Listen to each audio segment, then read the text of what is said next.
ஒரே ஒரு சின்ன விஷயத்தை மட்டும் தாத்தா சொல்கிறேன், கவனமாக கேளுங்க. ஒரே ஒரு சின்ன விஷயம், பண செலவு பண்ணாத விஷயம் என்ன அப்படின்னா, இந்த மனதை ஒருநிலைப்படுத்தக்கூடிய தியானத்தை கற்றுக்கிறதும், மனதை ஒருநிலைப்படுத்தக்கூடிய தியானத்தை கற்றுக்கிறதும், யோகாவை கற்றுக்கிறதும், இந்த ரெண்டு மட்டும் வாழ்க்கையில் நீங்கள் கற்று வந்தீங்கன்னு வச்சுங்க. ஆனால் வருங்காலத்தில் பார்த்தீங்கன்னா, நமது தமிழ்நாட்டு சொந்தங்கள் பேர பசங்களாக இருந்தாலும் சரி, மகன் போன்ற வாலிபர்களாக இருந்தாலும் சரி, நிச்சயமாக பெரிய சாதனை பண்ணுவாங்க. நிச்சயமாக பெரிய சாதனை பண்ணுவாங்க. இந்த சக்தியை வீண் பண்ணுறது அப்படின்னு சொல்கிறோம்ல, ஒரு சொட்டு சக்தியை நம்ம வீண் பண்ணும்போது அதில் 60 சொட்டு ரத்தம் இருக்குது. 60 சொட்டு ரத்தம் அப்படிங்கும்போது யோஜனை பண்ணி பார்த்தீங்கன்னாக்கா, ஒரு முறைக்கு தவறு செய்யலாம், 2 முறை தவறு செய்யலாம், ஒரு நாளைக்கு 3 முறை கூட தவறு செய்யலாம். ஆனால் அந்த மாதிரி தவறு செய்யும்போது அவங்களுக்கு விவரம் புரியல. இந்த மாதிரி தப்பு செய்யும்போது வாழ்க்கை வீணாகுமா அப்படிங்கிற எண்ணம் அவங்களுக்கு தெரியல. கொஞ்சமாக போகுதுன்னு தான் தொடச்சி போட்டுறான ஒழிய அதில் எந்த அளவு ரத்தம் வீணாகுது அப்படிங்கிறது அவங்களுக்கு தெரியாமல் போனதுனால அந்த தவறை பண்ணுறோம். ஒரு பையன் 10 பசங்களுக்கு கற்றுக் கொடுக்குறான், 10 பேர் 100 பேர் ஆகுது, 100 பேர் 1000 லட்சம் இப்படி போய்கிட்டே இருக்குது இந்த காலகட்டத்தில். அதனால தான் இவ்வளவு கஷ்டப்பட்டு வேதனைப்பட்டு இந்த நிகழ்ச்சியை நான் சொல்கிறேன். ஏன்னா இந்த விந்து நஷ்டம் அப்படிங்கிறது பார்த்தீங்கன்னாக்கா, ஒரு பையன் தவறு செய்ய ஆரம்பிக்கும்போது 1 வருஷம் தவறு பண்ணுறான், 2 வருஷம் தவறு பண்ணுறான், அவனை சர்வ சாதாரணமாக குணப்படுத்தலாம். ஏன்னா முதல்ல அறிகுறியாக ஆண்டவன் எப்படி காட்டுறான், தவறு செஞ்சுட்டு வரும்போது கை கால் அசரிக்கையை காட்டுறான், ஞாபக சக்தி குறையிறது, தலை மயக்கம், தன்னைத்தானே நம்பக்கூடிய அளவு சக்தி கொடுக்குறதில்ல, எதில் எடுத்தாலும் சந்தேகங்கள். அந்த மாதிரி சந்தேகம் வந்துக்கிட்டு இருக்கும்போது பார்த்தீங்கன்னாக்கா, ஆண்டவன் என்ன பண்ணுறான், முதல் அறிகுறியை காட்டிட்டான். எப்படி 1 வருஷம் தவறு செய்கிற, 2 வருஷம் தவறு செய்கிற, இதை இந்த அறிகுறியை காட்டும்போது என்னாவது, திருந்திக்கிடா கண்ணு திருந்திக்கிடா கண்ணுன்னு தான் இந்த அறிகுறியை உனக்கு காட்டுறான். ஆனால் நீ என்ன பண்ணுற, கண்ணாடி முன்னாடி போய் நின்றுக்கிற, கண்ணாடி முன்னாடி நின்று உருவத்தை பார்க்குற, இளம வயசு இளம் ரத்தம் உற்பத்தி ஆகிட்டு இருக்கிறதுனால நீ அடப்பா என்னுடைய உடம்பு இப்படி தான் இருக்குது, பிரமாதமாக இருக்குது, நான் தப்பு செஞ்சுருந்தாலும் எனக்கு பாதிப்பே கிடையாது, என் உடம்பு இன்றைக்கி இருக்கிற நிலைமை எப்பயுமே இப்படி தான் இருக்கும் அப்படின்ட்டு இவன் நினச்சிக்கிட்டு அந்த தப்பை மீண்டும் செய்யலாம்.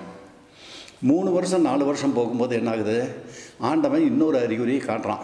எதுக்கு, திருந்திக்கடா திருந்திக்கடா திருந்திக்கடான்னு சொல்லி காட்டுறான். ஏன்னா ஆண்டவன் தானே படைச்சான் நம்மளை, ஆண்டவன் படைச்சவன் இந்த அறிகுறியை நமக்கு காட்டுறான். ஏன்னா பேர் சொல்ல பிள்ளையோடு உனக்கு விந்து கட்டுப்பாடை கொடுத்துருக்குற ஆண்டவன் 1 வருஷம் தப்பு செஞ்சு 2 வருஷம் தப்பு செஞ்சு பாதிக்கப்பட்டதை காட்டுறாரு, திருந்தலை. 2வது அறிகுறி எப்படி காட்டுறாரு, கழுத்துக்கு மேல் பகுதியும் இடுப்புக்கு கீழ் கொடுத்தும் வழி காட்டுறாரு. இதில் திருந்திக்கடா அப்படிங்கிறாரு. இந்த வழி வரும்போது என்னமோ வழி வருதே, என்னடா நம்ம சின்ன வயசாக இருக்கிறோமே, இவ்வளோ இளம வயசு 21 வயசு 22 வயசில் இருக்கோமே, இப்படி கழுத்துக்கு மேலே வழி வருதே அப்படின்னு சொல்லிட்டு அந்த அறிகுறி காட்டும்போது, சரி ஏதோ ஒரு வழி வரும்போது இருக்குது, ஆகாரம் ஒத்துக்கல அதனால் வருதாங்காட்டின்னு நினச்சிட்டு நீ என்ன பண்ணுவேன், அந்த தவறை மீண்டும் செய்வேன். இப்போ முதல் முறை சொன்னார் திருந்தலை, 2வது முறை அறிகுறி காட்டினார், அதுலேயும் திருந்தலை, 3வது முறை என்ன பண்ணுவார், என்ன தான் இருந்தாலும் நான் தானே படைச்ச உன்னை அப்படின்னு சொல்லிட்டு 3வது அறிகுறியை உனக்கு காட்டுறாரு, திருந்திக்கடா திருந்திக்கடா திருந்திக்கடான்னு. அப்போ என்ன பண்ணுறாரு, உன்னுடைய ஆண் குறி இருக்கு இல்லையா, ஆண் குறியும் அந்த காய் பகுதியும் இருக்கு இல்லையா, அந்த காய் பகுதி ரெண்டும் பார்த்தீங்கன்னா எப்படி உருண்டையாக இருக்குது இல்லையா, அந்த மாதிரி ஆண் குறி காய் பகுதியை வச்சுருப்பார் ஆண்டவன். நீ 4 வருஷம் 5 வருஷத்துக்கு மேலே தவறு செஞ்சு வந்துட்டேன், 4 வருஷம் 5 வருஷத்துக்கு மேலே தவறு செஞ்சு வந்தவொடனே என்ன பண்ணுறாரு, ஒரு அறிகுறி எப்படி காட்டுறாரு, அந்த காய் பகுதியை ஒன்று கீழே தொங்க ஆரம்பிக்குது, இது மேலே ஏறிக்கும், இன்னொன்று கீழே தொங்கும்போது இது மேலே ஏறிக்கும். எப்போ, எந்த வயசில், கண்ணே கண்ணே தங்கம், என்னை பற்ற தங்கம், உங்களை தான் கேட்குறேன், யோஜனை பண்ணி பார்த்துக்க, தாத்தா சொல்கிறத அலட்சியப்படுத்திக்காத. 19லேருந்து 22 வயசு 23 வயசுக்குள்ளேயே காய் பகுதி தொங்க ஆரம்பிச்சிருது. இளம ரத்தம் எந்த அளவுக்கு உற்பத்தி ஆகி விந்து கட்டுப்பாடுங்கிறது எந்த அளவுக்கு இருக்க வேண்டியதில் பந்து போல் இருக்கிற ஆண்குறியோட காய் பகுதி நீ இந்த தப்பு செஞ்சுட்டு வரும்போது இந்த மாதிரி ஆகுது. இது எப்படி இந்த மாதிரி தொங்கு நிலை வரணும் அப்படின்னாக்க, 50 வயசுக்கு மேலே 60 வயசுக்குள்ளே இருக்கிறவங்களுக்கு தான் ஆண்குறியினுடைய காய் பகுதியை தொங்கக்கூடிய ஸ்டேஜ் வரும். ஏன்னா வயசாகும்போது தளர்ச்சி ஆகும்போது அந்த காய் பகுதியை மாற்றி மாற்றி தொங்கிக்கிட்டு வரும், படிப்படியாக தொங்கிக்கிட்டு வரும். எப்போ, 50 60 வயசில் இருக்கிறவங்களுக்கு. ஆனால் 21 வயசுக்குள்ளேயே உனக்கு தொங்க ஆரம்பிச்சிடுச்சு அப்படின்னாக்க, இந்த 3 அறிகுறியை காட்டிட்டார்.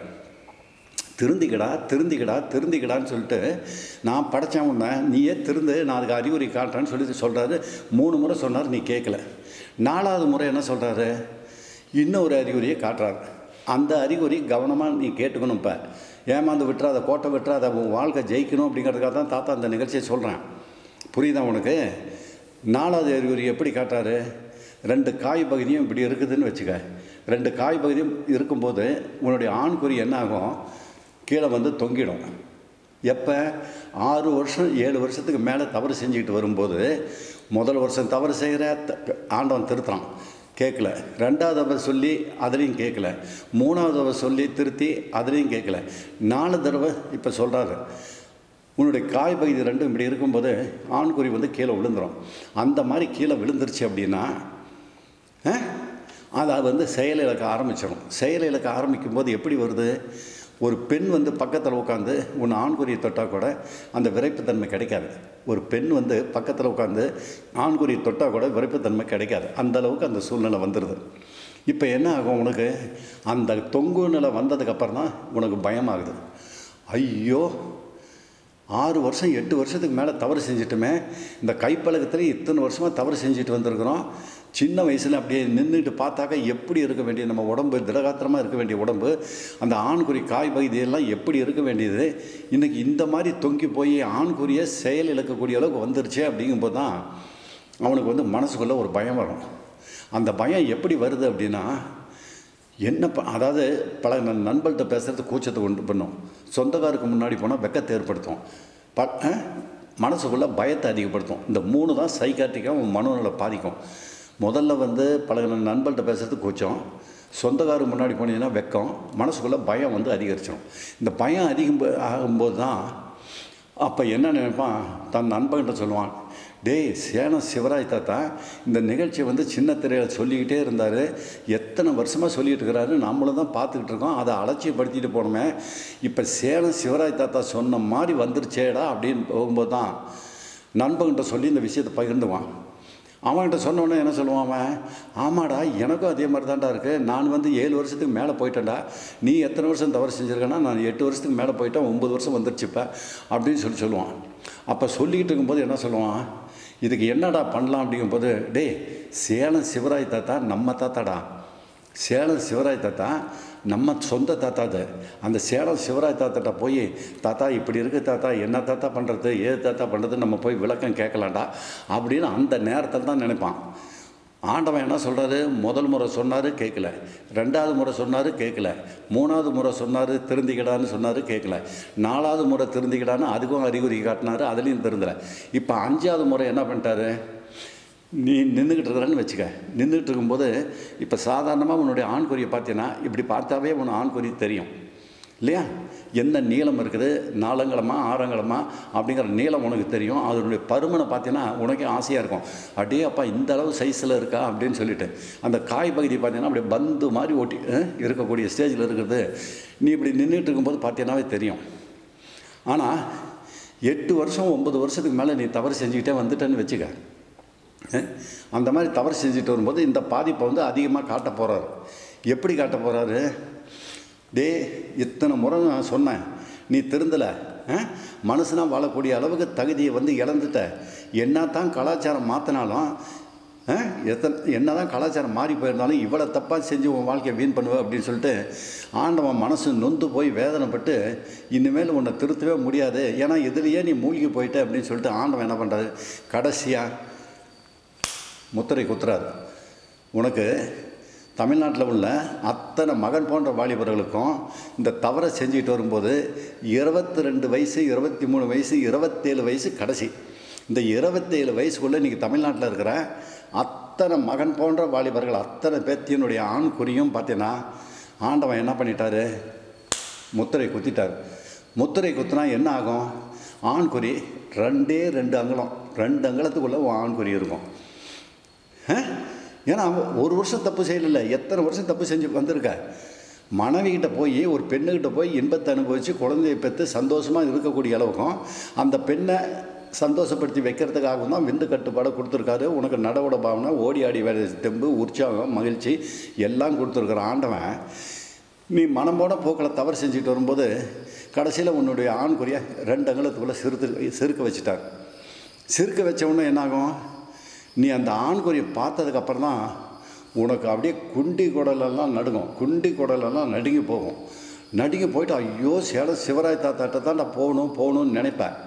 ஆனால் நான் என்ன சொல்கிறேன், இன்றைக்கி தமிழ்நாட்டில் உள்ள எனது பேரங்களாக இருந்தாலும் சரி, மகன் போன்ற வாலிபர்களாக இருந்தாலும் சரி, உடன் பிறந்த சகோதரர்களாக இருந்தாலும்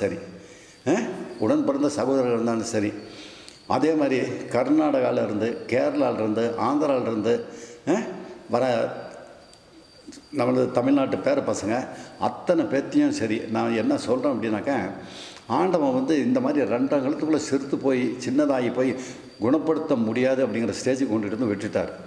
இப்போ இந்த சேலம் சிவராயத்தை தான் பலகீனத்தில் நீங்கள் எப்படி பாதிக்கப்பட்டிருந்தாலும் சரி, என்ன மாதிரி தவறு செஞ்சுருந்தாலும் சரி, எத்தனை வருஷம் தவறு செஞ்சுருந்தாலும் சரி, இந்த சேலம் சிவராயத்தை தான் உங்களை காப்பாற்றி நல்ல முறையில் குணப்படுத்தி உங்களை மனவரையில் உட்கார வைக்கிற அளவுக்கு தாத்தா செஞ்சு கொடுக்குறேன் அப்படின்னு ஒவ்வொரு நிகழ்ச்சியிலையும் நான் வணங்கும் ஆஞ்சநேயர் சத்தியமாக சொல்லி வந்துக்கிட்டு இருந்தேன். ஒவ்வொரு நிகழ்ச்சியிலையும் ஆஞ்சநேயர் சத்தியமாக ஒரு பையனை கூட வாழ்க்கையை வீணாக விட மாட்டேன், சேலம் சிவராயத்தை தான் என் பேர பசங்களையும் மகனையும் நல்ல முறையில் செஞ்சு கொடுப்பேன்னு சொல்லி வந்துக்கிட்டு இருந்தேன். இந்த சேலம் சிவராயத்தை தான் இன்றைக்கி 76 வயசை தாண்டி போயிட்டேன். நான் எவ்வளோ அனுபவ படிப்பு இருந்தால் இந்த நிகழ்ச்சி வந்து தாத்தா சொல்லணும். அந்த மாதிரி இருக்க சேலம் சிவராய தாத்தாவே 2 அங்குலத்துக்குள்ளே சிறுத்து போய் வந்துட்டான் ஆண்குறிய. நீ ஒன்று சொத்து பத்து எத்தனை கோடி இருந்தாலும் சரி, நீ விற்று செலவு பண்ணால் கூட இந்த சேலம் சிவராய தாத்தானால் குணப்படுத்தி கொடுக்க முடியாது. சேலம் சிவராய தாத்தானால் இந்த மாதிரி 2 அங்குலத்துக்குள்ளே வந்த பசங்களை குணப்படுத்தியே கொடுக்க முடியாது. ஆனால் இந்த ஸ்டேஜ் எப்படி இருக்குது அப்படின்னா, இன்றைக்கி தமிழ்நாட்டில் நான் வணங்கும் ஆஞ்சநேயர் சத்தியமாகவும் சொல்கிறேன், நான் வணங்கும் 18 சித்தர்களும் ஞானிகளின் மேல் சத்தியம் பண்ணியும் சொல்கிறேன். இது வந்து நான் சொல்கிற வார்த்தைகள் சத்தியத்துக்கு கட்டுப்பட்டு உண்மையை மட்டும்தான் சொல்கிறேன். இன்றைக்கி தமிழ்நாட்டில் மனசு நொந்து போய் வேதனைப்பட்டு வருத்தப்பட்டு சொல்கிறேன். இன்றைக்கி தமிழ்நாட்டில் 23, 24, 27 வயசுக்குள்ளேன்னு வச்சுங்களேன், 27 வயசுக்குள்ளே வர பசங்க பார்த்திங்கன்னா இன்றைக்கி 2 அங்குலத்துக்குள்ளே இருக்கிற பசங்க தான் இன்றைக்கி அதிகபட்சமாக இருக்காங்கங்கிற வருத்தத்துலேயும் வேதனையிலையும் மனசு கஷ்டப்பட்டு இந்த நிகழ்ச்சி நான் சொல்கிறேன்.